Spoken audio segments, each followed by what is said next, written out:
بلا کے دشت میں دیکھا عجب ہی معجزہ رب کا، کہیں اکبر کہیں اصغر کہیں قاسم کہیں جعفر، 72 چن لیے خود ہی شہادت تشنگی جن کی، بڑا ارمان تھا میرا بلا کے دشت میں ہوتا 73واں سپاہی بن کے میں شبیر کا ساتھی، کوئی بھی شکل مل جاتی ہوا مٹی خلا پانی، نہیں تو شکل انسانی، میرا مقصد میرا مطلب بناتا پردہ زینب، اگر مٹی کا رتبہ مل گیا ہوتا مجھے رن میں، میرے ذروں پہ ہی شبیر اپنے لال کو لاتے، حسین جانا حسین جان حسین جانا حسین جان حسین جانا حسین۔ اعوذ باللہ من الشیطان الرجیم، بسم اللہ الرحمن الرحیم۔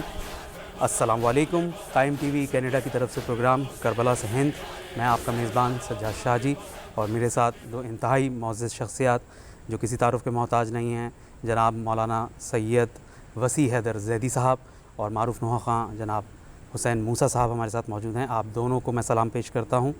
اور پچھلی گفتگو ہماری یہاں تمام ہوئی تھی کہ یہ بدر کا بدلہ تھا جو کربلا میں جا کے تمام ہوا۔ تو آغا یہ فرمائیے گا کہ آپ نے پچھلے پروگرام میں فرمایا کہ حالات اتنے پرآشوب ہو گئے کہ امام کو فوری طور پہ مکے سے نکلنا پڑا مکے کی حرمت کی خاطر۔ یہ نہیں کہ آپ اپنی جان کے خوف سے وہاں سے نکل گئے، آپ نے مکے کی اور کعبے کی حرمت کو بچانے کے لیے آپ نے وہاں سے سفر اختیار کیا۔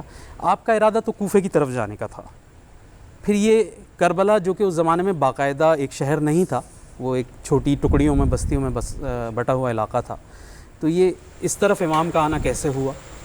بسم اللہ الرحمن الرحیم۔ دیکھیے، آپ کی خدمت میں عرض کیا کہ امام نے بالکل واضح انداز میں یہ اعلان کر دیا تھا کہ کسی بھی صورت میں یزید کی بیعت نہیں ہو سکتی۔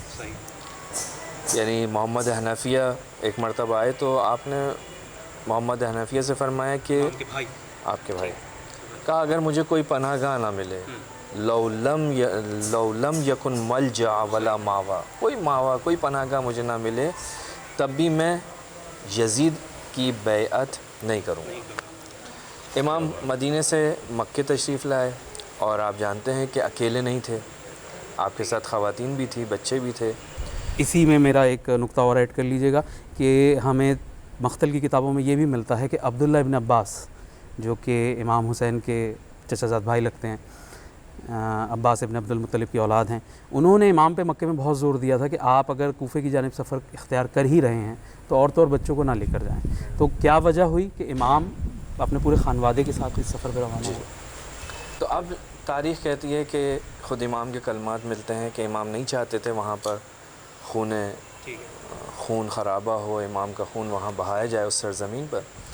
امام نے جو ہے وہ حج کی عبادت انجام نہیں دی اور وہاں سے نکلے۔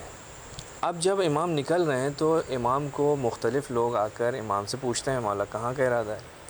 البتہ اس دوران تاریخ میں ملتا ہے کہ امام کو خطوط آئے تھے کوفے سے، تو بظاہر ایسا ہی محسوس ہوتا ہے کہ امام کوفے کی طرف جا رہے ہیں۔ لیکن اب کیونکہ جو آشنا تھے، جو محبت کرنے والے تھے، جو عقیدت مند تھے، انہوں نے آ کر امام کو مشورہ دیا کہ آپ کوفے نہ جائیں۔ کیوں؟ کہا اس لیے کہ انہوں نے آپ کے والد کے ساتھ کیا کیا، آپ کے بھائی کے ساتھ کیا کیا۔ لیکن امام جو ہیں نکل رہے ہیں، محمد حنفیہ آتے ہیں، وہ منع کرتے ہیں، امام سے کہتے ہیں آپ کوفے نہ جائیں، اگر آپ کو جانا ہے تو آپ یمن کی طرف چلے جائیں۔ اچھا، تو امام نے کہا اچھا میں دیکھتا ہوں۔ اگلے روز امام جو ہے وہ سفر پر چل پڑے۔ محمد حنفیہ نے کہا کہ مولا آپ سے کہا تھا، کہا اس وقت امام نے فرمایا کہ میں نے رسول خدا کو یعنی اپنے جد کو خواب میں دیکھا، اللہم صلی۔ اور انہوں نے کہا یا حسین اخرج، باہر نکلو، فإن اللہ قد شاء ان یراک قتیلا، پروردگار عالم تمہیں تمہارے خون کے اندر غلطاں دیکھنا چاہتا ہے۔ یعنی امام حسین علیہ السلام جب کربلا کے لیے یا کوفے کے لیے نکل رہے ہیں، ابھی تو نہیں معلوم کربلا، امام جب مکے سے نکل رہے ہیں تو امام بالکل واضح انداز میں بیان کر رہے ہیں۔ البتہ یہ نہیں، اس سے پہلے بھی جب مدینے سے نکل رہے تھے تو اپنی نانی ام سلمہ سے بھی کہا تھا جی بالکل، یہ میرا آخری سفر ہے، واپس نہیں آؤں گا۔ وہ جو مٹی انہوں نے دکھائی، کہا کہ یہ صحیح کہا تھا۔ امام نے وہاں پر محمد حنفیہ سے کہا کہ پروردگار یہ کہنا چاہتا ہے، یہاں پر کہتے ہیں کہ آپ عورتوں کو کیوں لے کر جا رہے ہیں، بچوں کو کیوں لے کر جا رہے ہیں؟ جب اب امام نے بالکل واضح انداز میں کہہ دیا کہ پروردگار مجھے اس انداز میں دیکھنا چاہتا ہے، یعنی میرا جو اس سفر کا اینڈ ہے وہ اس کیفیت میں ہونے والا ہے، تو عورتوں کو کیوں لے کر جاتے ہیں؟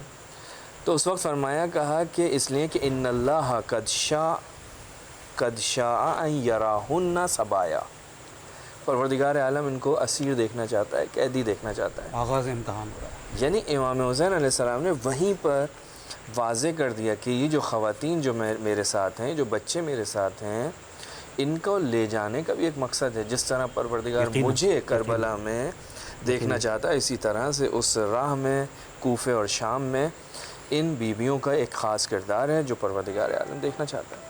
یعنی امام حسین کو معلوم ہے، امام یعنی یہ حسین کو استفا ہستیاں ہیں جنہیں پروردگار نے امتحان کے لیے چنا۔ جی، اور امام حسین جانتے ہیں کہ یہ جو میرا سفر ہے یہ کہاں پر پہنچنے والا ہے، اس کا اینڈ کہاں پر ہے۔ یعنی بعض لوگ یہ کہتے ہیں کہ امام حسین کو حکومت بنانی تھی یا اقتدار حاصل کرنا تھا، امام نے کوفے مکے سے نکلتے وقت خطاب کیا ہے، کتابوں کے اندر خطبہ موجود ہے۔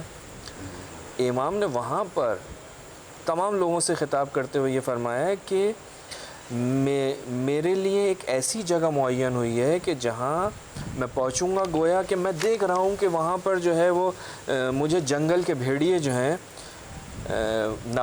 نواویس اور کربلا کے درمیان میرے خون کے پیاسے ہیں۔ اب اگر کوئی شخص جو ہے وہ میرے ساتھ مرنے کے لیے تیار ہے، اپنا خون بہانے کے لیے تیار ہے، تو وہ میرے ساتھ آئے، ورنہ میرے ساتھ نہ آئے۔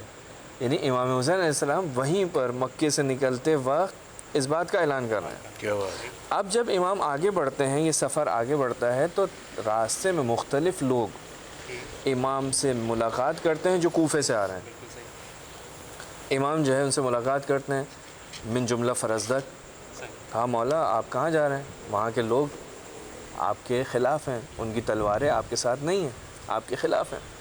حتیٰ جناب مسلم ابن عقیل کی شہادت کی خبر مل چکی ہے، اس کے بعد بھی امام کا سفر کوفے کی طرح، مقام سالبیہ پہ شہادت کی خبر ملتی ہے، پھر بھی امام سفر امام آگے جا رہے ہیں۔ جس کا مطلب کیا ہے؟ پروردگار دیکھنا چاہتا ہے حسین کو اس حالت میں۔ امام حسین آگے بڑھتے ہیں یہاں تک کہ پھر ایک مقام ہے جو 27 ذی الحج کو امام جو ہے وہ ذو حسین ایک جگہ تھی جہاں پر امام کی ملاقات ہوئی ہے ہر کے لشکر سے، اور پھر وہ سارا ماجرا کہ ہر جو ہے وہ امام کو آگے پیچھے ہونے نہیں دیتا، اس کا ہر کا لشکر جو ہے وہ گھیرے میں لیتا ہے، یہاں تک کہ تاریخ نے لکھا کہ وہ وقت آیا کہ پھر وہ وہاں سے ایک خط آیا اور اس کے اندر کہا گیا ہر سے کہ جہاں پر بھی حسین ہے اس کو وہیں روک لو، کوشش کرو کہ پانی اور جہاں گھاس سبزہ ہو اس سے دور رکھا جائے۔ اللہ اکبر۔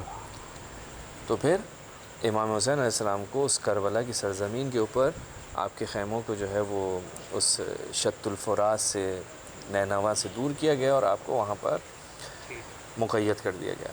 یعنی امام کو نہ کوفے جانے کی اجازت دی گئی، نہ پیچھے کسی اور مقام پر جانے کی اجازت دی گئی، امام سے کہا وہیں روک لو۔ لہٰذا امام جو ہے وہ اسی جگہ پر کہ جس جگہ پر حضرت آدم کو زخم لگا، حضرت ابراہیم جس جگہ پر آ کر گریہ کی، مولا کائنات نے جس جگہ کی نشاندہی کی وہی جگہ، یعنی کرب و بلا۔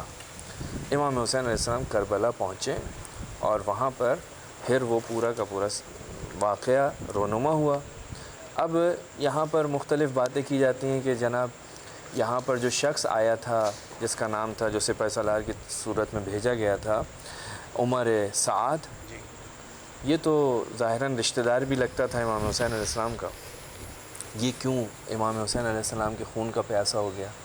اس نے کیوں امام حسین علیہ السلام کے خلاف جو ہے وہ حکم صادر کیا؟ تو سیدھی سی بات ہے، ہم نے پہلے بھی عرض کیا کہ پیسہ، زیارت اربعین کے اندر چھٹے امام نے ارشاد فرمایا کہ یہ جو لوگ جو امام حسین علیہ السلام کے سامنے آئے ہیں، انہوں نے اپنے آپ کو چند پست ترین شے، یعنی حقیر ترین چیز، یعنی پیسے کے چند سکوں کے عوض جو ہے بیچ دیا۔ عمر سعد بھی انہی لوگوں میں سے ایک تھا، لیکن جب وہ سامنے حکومت کی بات آئی تو پھر یہ اس نے جو ہے اپنی آخرت کو اس رے کی حکومت کی وجہ سے بیچ دیا. اور امام حسین علیہ السلام نے اس کو وہاں کربلا میں بھی سمجھایا کہ دیکھو تم اپنے مقصد میں کامیاب نہیں ہو سکو گے کہ ایسا ہی ہوا. یہ اپنے 4000 افراد کے ساتھ کربلا میں آیا لیکن اس کو کچھ حاصل نہیں ہوا اور آخر میں جناب مختار ثقفی کے ہاتھوں جو ہے وہ واصل جہنم ہوا. تو یہاں پر ایک بات یہ ہو گئی. اور دوسری بات کہ جناب بعض لوگ یہ کہتے ہیں کہ جی امام جو نکلے تھے وہ امر بالمعروف کے لیے نکلے تھے، تو یقیناً امر بالمعروف کی اہمیت ہے، قرآن مجید کے اندر اس کا حکم ہے. اور ہم جو زیارات سید الشہداء کی جو مستند زیارتیں ہیں وہ جب ہم پڑھتے ہیں تو وہاں پر بھی جو امام کے مختلف چیزوں کا ذکر کرتے ہیں اور گواہی دیتے ہیں کہ آپ نے اشہد انک اقمت الصلاۃ وآتیت الزکاۃ وامرت بالمعروف ونہیت عن المنکر، یقیناً امام نے امر بالمعروف کیا اور آخری لمحے تک کیا کربلا میں.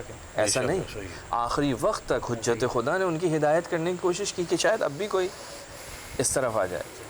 لیکن صرف اس وجہ سے امام نکلے تھے یہ کہنا تھوڑا سا مشکل ہے کہ امام جو ہے اس کام کے لیے نکلے ہو. نہیں، امام حسین علیہ السلام جانتے تھے کہ وہ کس کام کے لیے، کہ جو آپ نے پہلے ہی بتا دیا تھا کہ پروردگار یہ دیکھنا چاہتا ہے، اور اسی مقصد کے لیے امام نکلے تھے اور کربلا میں پہنچے تھے.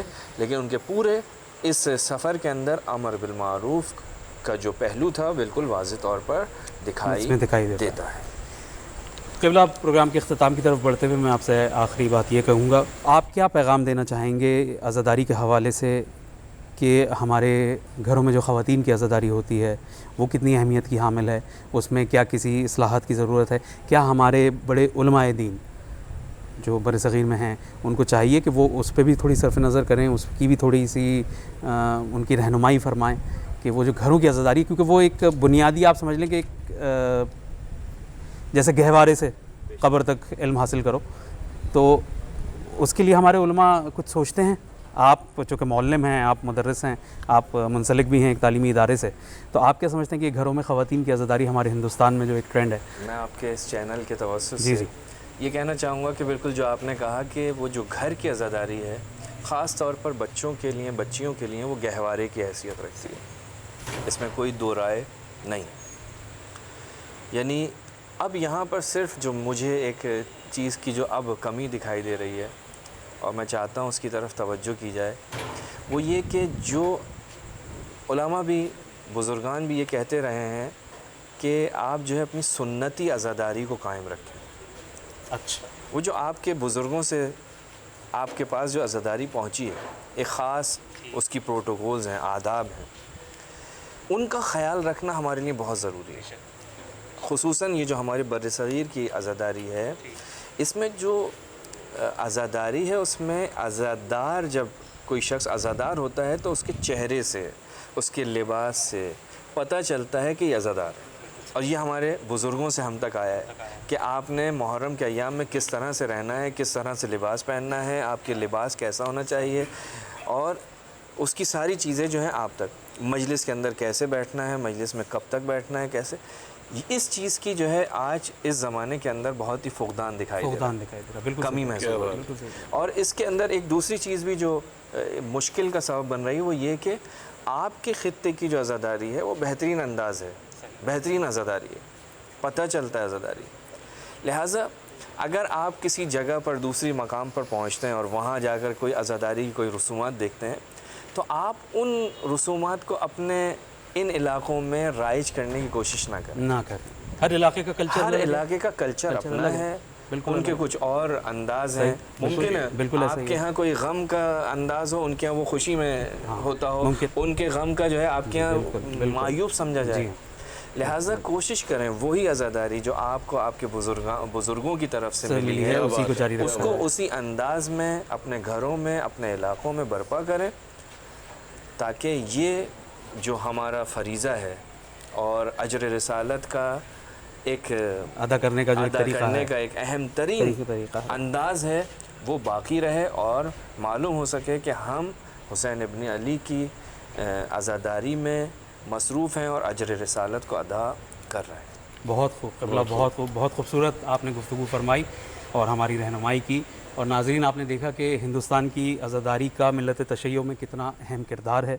جیسا کہ میں نے شروع میں ذکر کیا تھا کہ ہماری ہندو برادری سے تعلق رکھنے والے چنو لال دلگیر صاحب کا معروف ترین سلام گھبرائے گی زینب کسی تعارف کا محتاج نہیں ہے.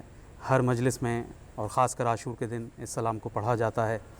اور جب آپ کو معرفت اہل بیت ہوئی تو آپ نے اپنی غزلوں کا دیوان گومتی لکھنؤ کے دریا میں بہا دیا، اور آپ کے مرثیوں کی 7 جلدیں موجود ہیں. اور آپ اپنے زمانے کے اس وقت کے جناب میر خلیق جو کہ والد تھے میر انیس کے، میر ضمیر جو کہ استاد تھے مرزا دبیر کے، اور مرزا فصیح، ایسے افراد کے ہم پلہ رہے. اس زمانے میں آپ کا ذکر رہا. اور ان سب باتوں کو دیکھتے ہوئے، ہندوستان کی اس محبت کو دیکھتے ہوئے، دل سے یہی بات نکلتی ہے کہ کاش مدینہ سے نکل کے امام یہاں آ جاتے. جس کو ہندو تو بڑی اس خواہش کا اور حسرت کا اظہار کرتے ہیں. وہ کہتے ہیں کہ پیاسے عباس کس لیے رہتے. یہ بھی بھون امروہی صاحب کا قطعہ ہے. وہ کہتے ہیں کہ پیاسے عباس کس لیے رہتے، جلوہ ہر موج میں سما جاتے. پیاسے عباس کس لیے رہتے، جلوہ ہر موج میں سما جاتے. کربلا کی فرات کے بدلے کاش گنگا کنارے آ جاتے. کیا بات. تو کاش آپ مدینہ سے نکل کے یہاں آتے. یہ حسرت آج بھی ہندوستان میں بسنے والے ہر مسلمان، غیر مسلمان، ہر انسان کے دل میں ہے. جب کربلا کی سمت بڑھا حق کا رہنما، کچھ آ گیا خیال جو ماں کے مزار کا. آیا سوئے بقیہ وہ زہرا کا لاڈلا، رخسار رکھ کے صدر لحد پر یہ دی دعا. چھٹتا ہے اب مدینہ میرے دل کو تھام لو، اماں غریب بیٹے کا آخر سلام لو. جب کربلا کی سمت بڑھا حق کا رہنما، اماں تمہارے لال سے چھٹتا ہے آج گھر. اماں تمہارے لال کا دشمن ہے ہر بشر. اماں تمہارے لال سے برگشتہ ہر نظر. اماں تمہارے لال کا ہے آخری سفر. صحرا میں دل کے ٹکڑوں کی بستی بسائے گا. اماں حسین اب نہ مدینے میں آئے گا. جب کربلا کی سمت بڑھا حق کا رہنما، ماں سے یہ کہہ رہا تھا ابھی ماں کا لاڈلا. آواز آئی قبر سے اے میرے مہلکا، صدقے تیری مصیبتوں غربت پہ فاطمہ. بس اے حسین بس کے ہلا عرش کبریا. تڑپے ابو الحسن بھی دلے بے قرار سے، بیٹا رسول حق نکل آئے مزار سے. جب کربلا کی سمت بڑھا حق کا رہنما، اور جا مرکد رسول پہ اے میرے لالا فام.